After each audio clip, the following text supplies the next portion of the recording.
CCTV footage. A man in a bathrobe walks down a hotel hallway and runs into a housekeeper. It looks like he's just come back from the pool or a spa. He tells the housekeeper he accidentally forgot his key card and needs to get into his room. The trusting employee agrees to help and unlocks the door for him. In the next clips, we see the man acting restless. He leaves, then comes back wearing different clothes and carrying a bag, and enters the room. A few hours later, a young woman walks into the same room, and about 30 minutes after that, the man walks out, alone. He looks calm. He's holding his bag and some kind of package. He leaves the hotel, gets into a taxi, and drives away. Later, hotel staff check the room. What they see forces them to call the police immediately. The police arrive quickly.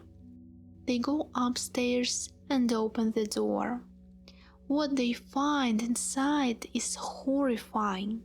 The crime scene shocks everyone present. A young woman is laying on the floor. Her face has a greenish blue tint. Her hair is scattered around her. She's not breathing. Everyone is left wondering who could have done something like this.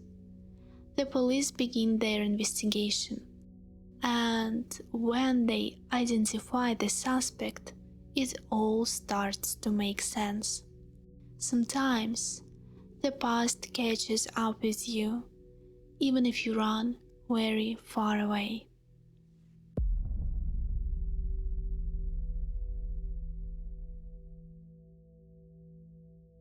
Hi everyone, I'm really glad to see you on my channel.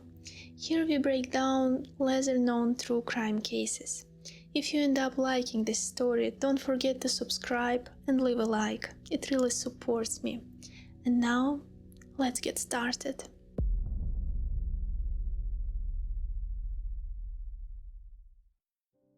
Anastasia Nikulina was a beautiful young woman with model-like features. She lived in St. Petersburg, Russia. She worked as a flight attendant for the major airline Pobeda and held the position of senior cabin crew member. Her job meant she was constantly traveling. Her most frequent destinations included Turkey, the UAE, and Egypt. On social media, friends and acquaintances described her as a cheerful, driven, and ambitious, someone who dreamed of building an international career. Her colleagues noted that she took her job seriously and was always striving to grow professionally.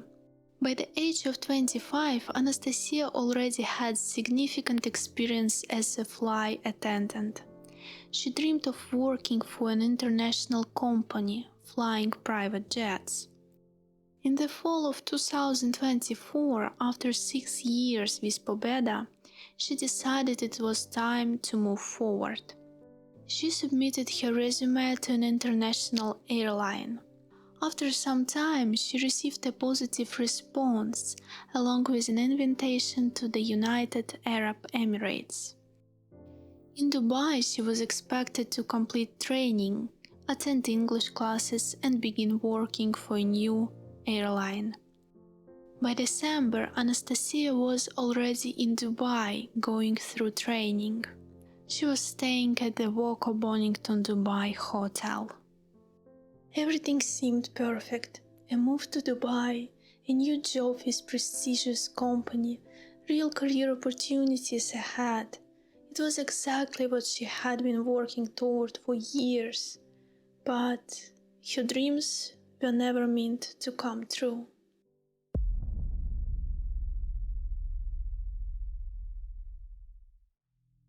December 17, 2025. The sequence of events was partially reconstructed using CCTV footage. 11:22 a.m. A man in a white bathrobe walks down the hallway and approaches a housekeeper. Police later identify him. His name is Albert Morgan. He's trying to get into someone else's room. At first, he planned to wait until housekeeping entered the room, but that didn't work out, so he was forced to improvise. Now he puts on an act. He tells the housekeeper he just came back from the pool and forgot his key card. The trusting employee decides to help him and unlocks the door. Albert waits until the hallway is empty. Then he runs back to his own room on the same floor and changes clothes. A few minutes later, he comes back, now dressed differently and carrying a bag. Inside the bag are scissors, antiseptic dye, and a knife. He enters the room and hides in the bathroom. He waits there for about 4 hours. 3:33 p.m. A young woman in a black pants and a white blouse walks toward the room. It's Anastasia. She's coming back from her classes, texting a friend, completely unaware of what's waiting for her. She calmly walks inside. As soon as she enters, Albert comes out of hiding. He says a lot and Anastasia responds.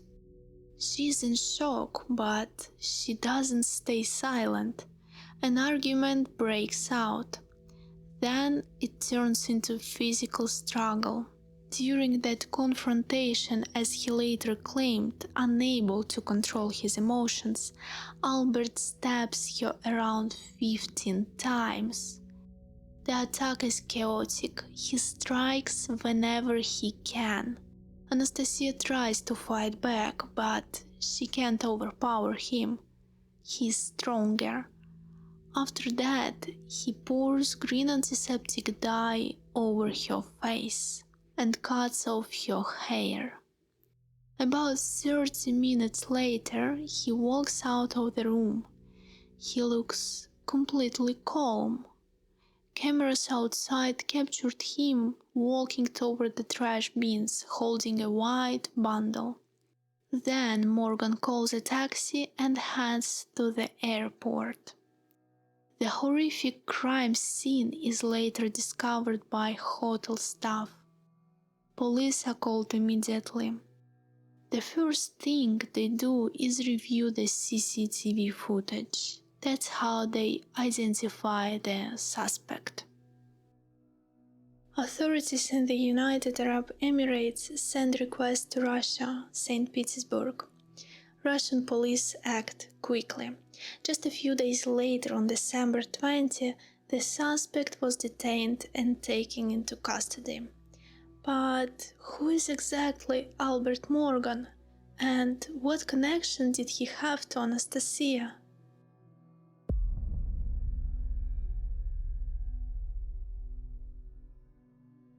41-year-old Albert was born in Kazan, Russia. He received a higher education there, but later got involved in a drug-related case and was sentenced to 7 years in prison. After serving his time, he moved to St. Petersburg to start over. One striking detail in his biography is his name change. He used to be Albert Zaripov, a typical Tatar surname. He changed it to something shorter and more Western, Morgan. During questioning, when asked about it, he said he chose the name after an American banking dynasty. When asked why not Rockefeller, he replied that would have been too much. In St. Petersburg, Albert worked as a legal consultant. According to some reports, he was also into sports betting. He got married to a local woman, but the marriage fell apart after 2 years. In 2023, he meets Anastasia, a slim, gray-eyed brunette. Their relationship begins quickly and intensely.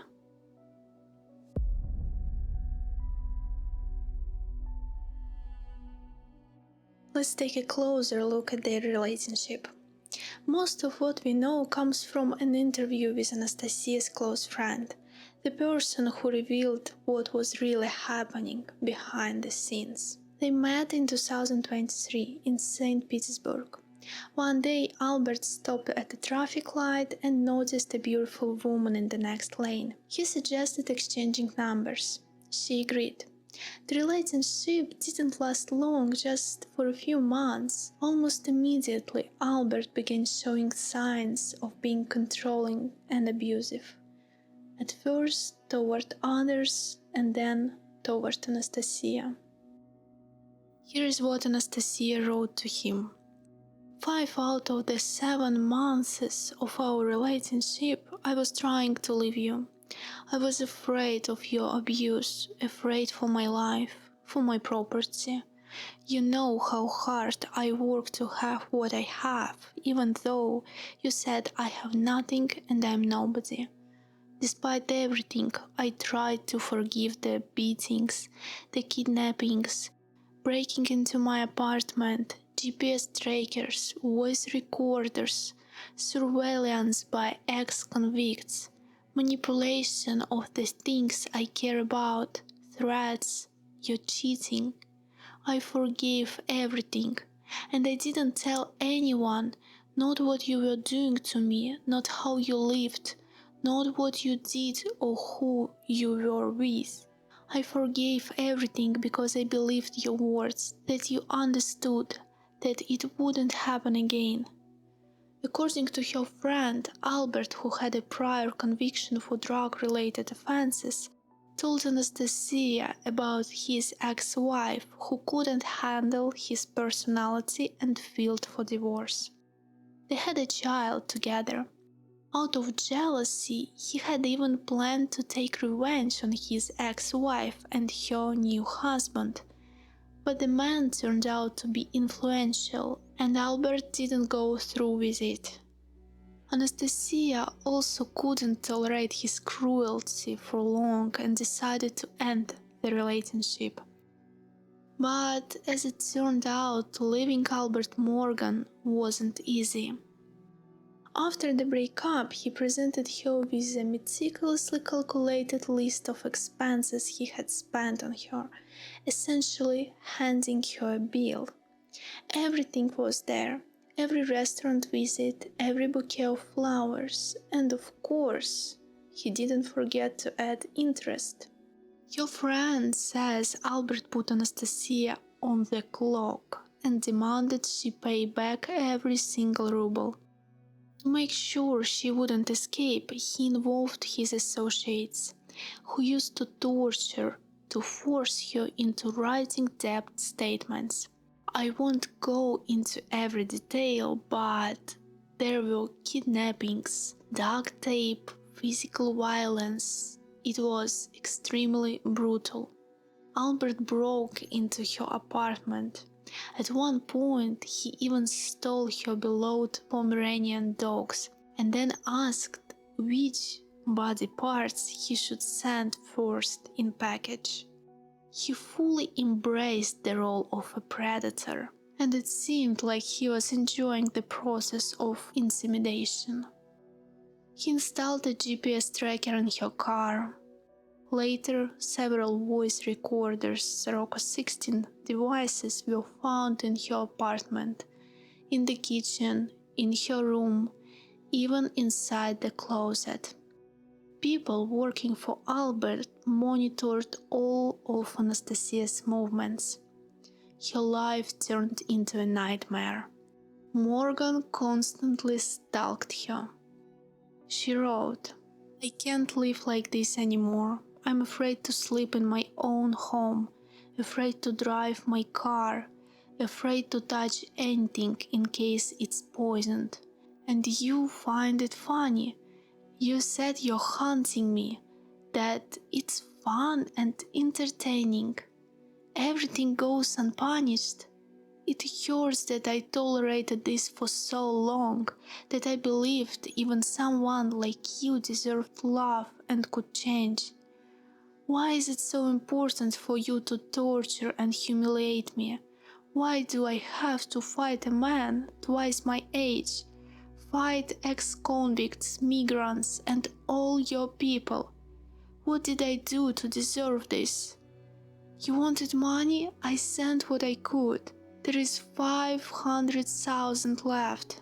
You spent it over time and now I'm supposed to come up with it instantly. I'm tired. I've talked to you so much, tried to explain, tried to calm you down. No matter what you've done to me, I still want you to be happy. Whatever you do to me, I hope everything works out for you. Anastasia sold her personal belongings to pay him back. She gave him around 1,000,000 rubles and hoped he would finally leave her alone. But he didn't. He came up with new demands. Transfer ownership of her Mercedes to him and pay him $800. She complied with those demands too. But it turned out it was never really about the money. He wanted the game to continue. He was getting satisfaction from having complete control over his victim. According to her family, Anastasia filed multiple police records and did not withdraw them despite earlier claims. In September 2024, she had to flee. After that, she wrote to a friend, "I'm exhausted. I can't live like this anymore. If I die, I hope he goes to prison. At least I won't have to suffer or be afraid anymore. They won't torture me anymore." At that point, she had about 3 months left to live. Anastasia had worked for a major Russian airline for 6 years. When she decided to apply to an international company and move abroad, Albert found out. He was completely obsessed with stalking her. While she was on a flight, he hacked into her work mail. That's where he saw the job offer from a private airline. He also found her acceptance. Albert was furious. This meant his victim could leave the country and he would lose control. According to her friend, Morgan even created a fake video to damage Anastasia's reputation among friends and colleagues. The video was sent to the company in Saudi Arabia where she was interviewing, but the manager recognized the situation as a pathological jealousy and approved her anyway, despite the scandalous footage. All Anastasia had left to do was fly to Dubai for her medical exam and training. Albert couldn't accept that. He broke into her apartment again and tore up both her domestic and international passports. At one point, Anastasia tried to hide from him in her hometown, Omsk. All this time she kept receiving threats. She believed that the only way to survive was to change countries completely. After getting new documents, she flew to the UAE. There was only about a week left before her murder. Shortly before the tragedy, she sent a voice message to her friend. She said she hoped things would get better, but admitted she was afraid of everything. She had developed a nervous facial tic. She was afraid of people. She would flinch if someone got too close. But I hope it will pass. Anastasia flew to Dubai. She completed her medical exam and attended a few English classes. Morgan was consumed by rage. He couldn't accept losing control. By accessing her email, he found out exactly where she was flying and which hotel she planned to stay in. He decided to fly to Dubai himself to, as he put it, teach her a lesson. On December 14, he booked a room in the same hotel.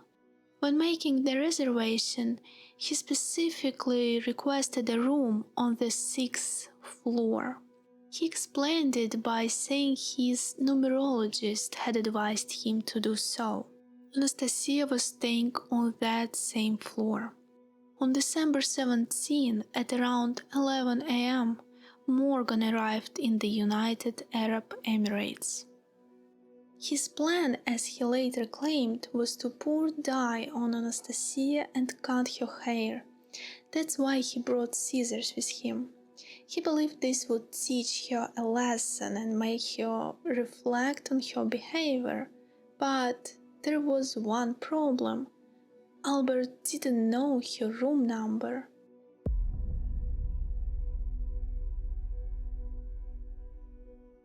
He needed to figure out her room number without drawing attention, and this is where things take a turn. It turns out Albert didn't fly to Dubai alone. He brought a friend with him. This friend is a 34-year-old man from St. Petersburg, reportedly a former court bailiff. Albert asked him to come along to Dubai to help, and I want to point out, as of now, this person is considered a witness in the case.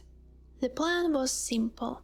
The friend would sit in the hotel lobby, wait for Anastasia to appear, and then casually follow her to her room without raising suspicion.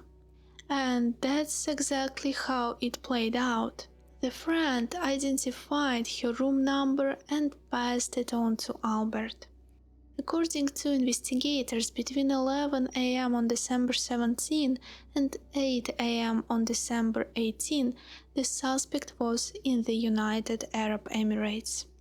Albert didn't hide anything from his friend, and that's when the friend started to panic, because he hadn't expected things to go this far. After discussing what to do next, the two of them decided to leave the country. Turning themselves into Dubai police was never really on the table. In the UAE, Morgan could have faced life in prison or even the death penalty. According to investigators, Morgan left the UAE on the morning of December 18. After returning to St. Petersburg, Albert tried to stay off the radar. He avoided using his phone and his car. He essentially went into hiding. At one point, he even tried to apply for military contract service. But the first people who responded were homicide detectives.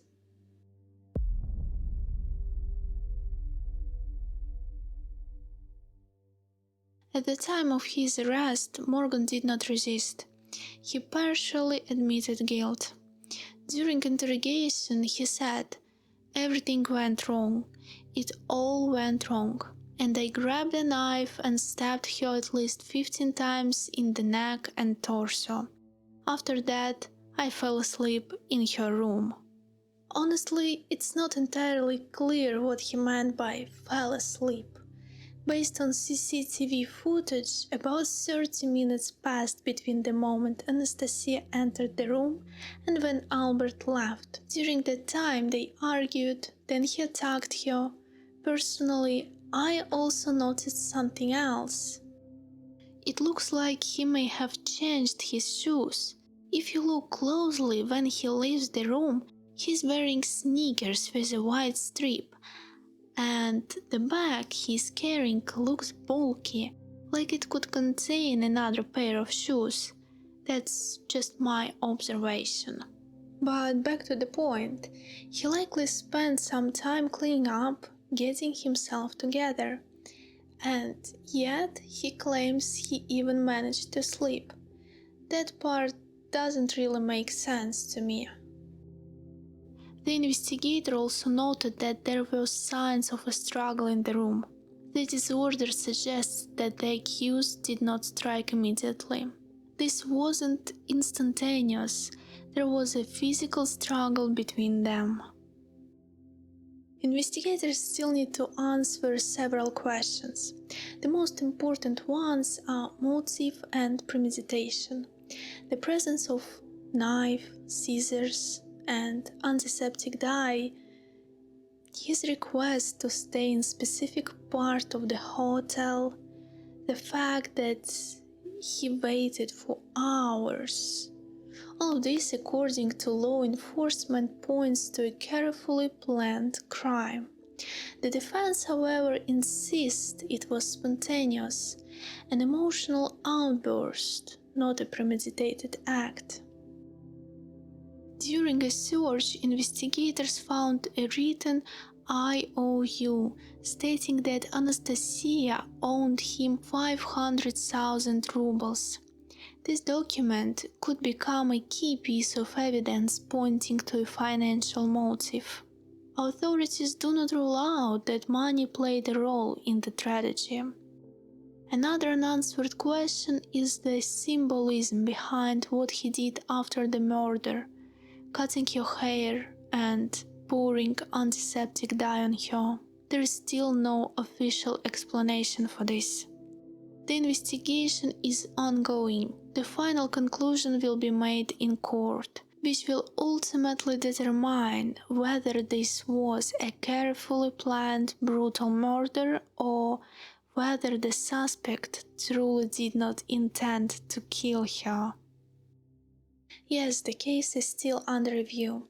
The crime happened in Dubai, but he will most likely be tried in Russia, because under Russian law, the country does not extradite its own citizens, which means he will face punishment at home.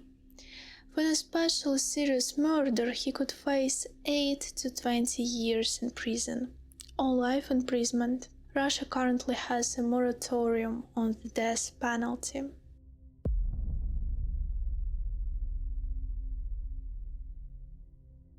According to her family, the airline Pobeda, where Anastasia had worked for years, promised to assist with transporting her body back from the UAE. After her death, social media was flooded with messages from friends and acquaintances. Many wrote that she didn't deserve such a cruel fate and that her life was only just beginning. She was incredibly driven and had big plans for her future. This is a truly tragic story. I feel deeply sorry for her because she realized fairly quickly that she was in an abusive relationship and tried to get out of it. She even fled the country to start over, but after the breakup, Albert couldn't let go. His obsession with control and the mindset of "if I can't have you, no one can" led to this devastating outcome. Thanks for watching this video. Take care of yourselves and your loved ones. And for me, it's time to start working on the next story. See you in a week. Bye.